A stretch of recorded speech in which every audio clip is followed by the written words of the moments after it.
Hello everyone, welcome back to explore literature. इस video में हम लिटरेचर एंड सिनेमा का unit 3 drama and films complete करेंगे। अगर आपने फर्स्ट और सेकंड यूनिट नहीं देखा है तो पहले वो चेकआउट कर लीजिएगा, जिसका लिंक आपको डिस्क्रिप्शन में भी मिल जाएगा। हमारा फर्स्ट टॉपिक आता है थियोरी ऑफ एडेप्टेशन।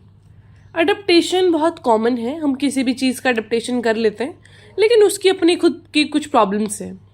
जो अडेप्टेशन की प्रोसेस होती है उसमें ऑथेंटिसिटी का बहुत ज़्यादा एक प्रॉब्लम आता है कि ये चीज़ जिसका कॉपी बना है वो ऑथेंटिक है या नहीं है। तो इसी कन्फ्यूज़न को दूर करते हुए हमारी एक क्रिटिक है लिंडा, जो कि बताती है कि हमें डिस्कोर्स और जो स्टोरी है उनको देखना चाहिए ताकि हम ऑथेंटिसिटी पता कर सके हमारे अडेप्टेशन की। तो अडेप्टेशन के बहुत सारे मीनिंग्स रहते हैं। That simultaneously subsist act of being adapted, the simple action of adapting or the outcome of something having been successfully adapted। तो यही बता रखा है कि जो अडेप्टेशन है उसके अलग अलग मीनिंग है अलग अलग कॉन्टेक्स्ट में। एक तो होता है कि भाई हमने क्या करा, एक चीज़ को ऐसे कैसे उठा के कॉपी कर लिया, अडेप्ट कर लिया, या फिर एक सिंपल एक्शन ऑफ अडेप्टिंग, या फिर कहें कि something that is successfully adapted, उस चीज़ को हम क्या बोलेंगे, एडेप्शन, कि जिसको हमने अच्छे से एक ओरिजिनल पीस से उठाया और हमने उसका कुछ और निकाल के एक अलग से क्रिएटिव चीज़ हम ले आए, तो दैट इज कॉल्ड एडेप्टेशन। फिर अगली बात उन्होंने बताई है कि जो एलिगेंस है टू द ओरिजिनल, वो भी एक बहुत ही इंपॉर्टेंट चीज़ होता है कि जो ओरिजिनल चीज़ है उससे आपका वो जो एक अडेप्टेड सोर्स है वो कितना मैच कर रहा है, तो वो चीज़ हमें मेजर करनी होती है। Then it is earnest to compare literature and films in the sense of fidelity.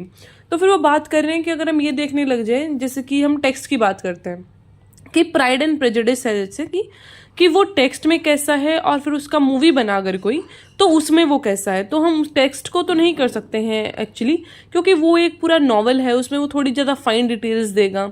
लेकिन मूवी में हमें अपना जो ऑडियंस है उसको मद्देनज़र रखते हुए वो चीज़ें बनानी होती है, थोड़ा एंगेजिंग भी तो लगना चाहिए ना, इसलिए थोड़ा गाने वाने भी डाल देते हैं हमारे बॉलीवुड में बीच में, ताकि जो हमारा एक एवरेज ऑडियंस है वो उस चीज़ को एज अ फिल्म ही देखे, ये नहीं कि भाई क्या हिस्ट्री चल रहा है ये। तो वो चीज़ें हमें ध्यान में रखनी होती है। तो जो लिंडा है वो अपना एक जो उनका बुक है अ थियरी ऑफ एडेप्टेशन, उसके अंदर बताती है that it is our culture and adaptation have always been there but they were no taken or accepted as something unique and independent। कि जो adaptation है ना उसे हमेशा एक कॉपी की तरह लिया जाता है कि भाई इसको ना हमने ऐसा फर्स्ट हैंड कॉपी हो गया ये, या फिर जो भी है, लेकिन उसे कभी भी एक ओरिजिनल या फिर यूनिक इंडिपेंडेंट पीस की तरह कभी भी कंसिडर नहीं किया जाता।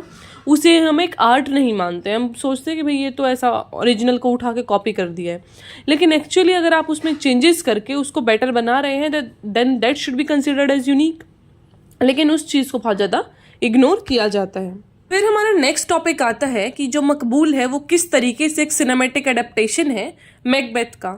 आई होप आपको मैकबेथ की स्टोरी पता होगी कि कैसे वो एक बहुत ही शानदार सा एक सोल्जर होता है, लेकिन बाद में जब उसकी बीवी उसे बोलती है कि आप ना राजा बन सकते हैं, कि आप राजा को मार दीजिए, लेकिन उसमें उसकी वाइफ का ही नहीं बल्कि 3 विचेस का भी बहुत इंपॉर्टेंट रोल होता है, जो एक भविष्यवाणी कर देती है कि आप ना आने वाले समय के राजा बनने वाले हैं। तो वो राजा को ही अपने घर बुला के ऐसा उसका मर्डर कर देता है और फिर पूरा जो एक ट्रेजेडी चलता है। तो आप एक बार वो भी देख लीजिएगा स्टोरी। तो ये जो हमारी कहानी है मकबूल, ये मुंबई अंडरवर्ल्ड की सेटिंग्स में विशाल भारद्वाज ने 2004 में बनाई है। And it begins with 2 corrupt policeman जो कि विचेस का रोल प्ले कर रहे हैं मैकबेथ के एडेप्टेशन से। वो प्रोफेसी करते हैं कि जो मकबूल है ना वो पावर में राइज करने वाला है मैकबेथ की तरह with the help of an astro chart. फिर जो मकबूल है is able to do so by murdering Abbaji. अब जो वहाँ पे डंकन था किंग, यहाँ पे अब्बाजी को ये मार के क्या करने वाले हैं, पावर लेने वाले हैं, जो कि एक क्रिमिनल पेट्रियार्क है या फिर कहीं एक फादर लाइक फिगर है मकबूल का।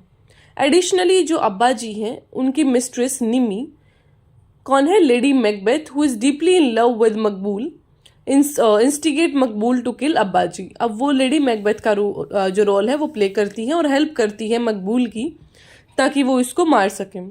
अब जो पुलिसमैन है also predict that Maqbool will remain safe provided the sea does not enter his house but the custom agents raid the house as a result of smuggling deal.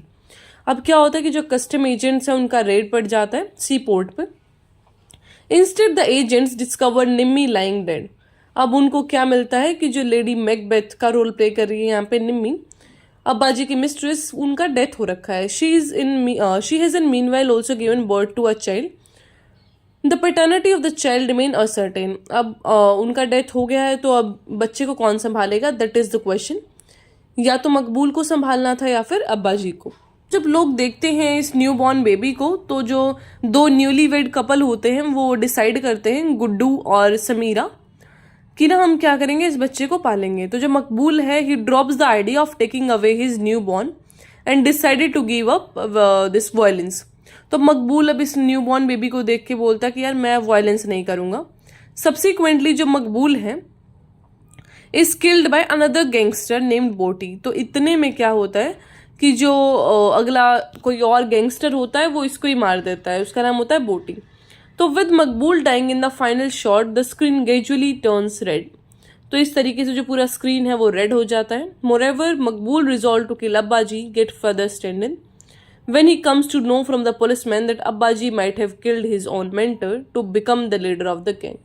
तो क्या होता है कि जो उसका एक रिजॉल्व था ना कि भाई हाँ मैं इसको मारूंगा, वो इतना ज़्यादा स्ट्रांग इसलिए हो गया था पहले क्योंकि पुलिसमैन से उसे पता चला था कि जो अब्बाजी हैं उन्होंने भी अपने जो गुरु हैं उनको मार के ही पावर हासिल की थी। तो वो सारी चीज़ हैं जो उसको रिलेट किया गया मैकबेथ से कि कैसे जो ये मकबूल है वो मैकबेथ की तरह एक ट्रेजिक हीरो बन के रह जाता है एट द एंड। तो आपको वही चीज़ें देखनी होती है कि जो ट्रू स्टोरी है उससे क्या क्या रेफरेंस लिए गए हैं, किस तरीके से उनको प्रेजेंट किया गया है, जो प्रॉप्स और जो सेटिंग है क्या वो उस सीन को जस्टिफाई कर रहे हैं। तो उन सारे रेफरेंसेस को लेके आपको फिर जज करना होता है कि क्या ये अडेप्टेशन एक ऑथेंटिक है या नहीं। जो विशाल भारद्वाज है उन्होंने सेटिंग तो चेंज करा ही ऑफ कोर्स, क्योंकि मैकबेथ की story Scotland of 16th century से थी और इन्होंने प्रेजेंट डे जो मुंबई अंडरवर्ल्ड है उनका स्टोरी दिखाया है और लोकल फ्लेवर ऐड करके, मतलब जो मुंबई या हिंदी है उसको उन्होंने ऐड किया है, उर्दू वाली चीज़ें हैं जो उन्होंने रॉयल्टी दिखाने के लिए ऐड की हैं।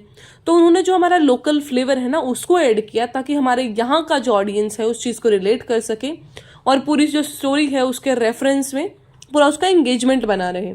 तो वो चीज़ें हमें देखनी होती हैं कि लोकल फ्लेवर ऐड हुआ या नहीं हुआ। तो जो फिल्म है वो पोर्ट्रे करती है man from this Bombay underworld and places them in a Muslim world of मकबूल। तो मुस्लिम वर्ल्ड था जो मकबूल का, उसमें उन्होंने प्लेस किया उस चीज़ को और जस्टिफाई करा है पूरे सीन को मैकबेथ का रेफरेंस लेते हुए। तो आई होप आपको ये जो पूरा स्टोरी है वो समझ आया होगा। फिर भी कोई क्वेश्चन है तो वो आप मेरे से पूछ सकते हैं कमेंट्स में या फिर ईमेल कर सकते हैं, इंस्टा पे कनेक्ट कर सकते हैं, wherever you want. Then don't forget to subscribe the channel, like the video and share it with your friends. And please, I'm repeating again and again कि आप सब्सक्राइब नहीं करते हैं तो प्लीज़ ऑल्सो डू दैट, क्योंकि सिर्फ 5% viewers ऐसे हैं जो कि सब्सक्राइब करके देखते हैं। तो यार आपका सिर्फ 1 सेकंड जा रहा है, please subscribe the channel and also hit the bell icon ताकि आपको सारे नोटिफिकेशंस मिलते रहे टाइम टू टाइम, आपको सर्च ना करना पड़े, जो भी नया वीडियो अपलोड होता है आपको तुरंत पता लग जाए।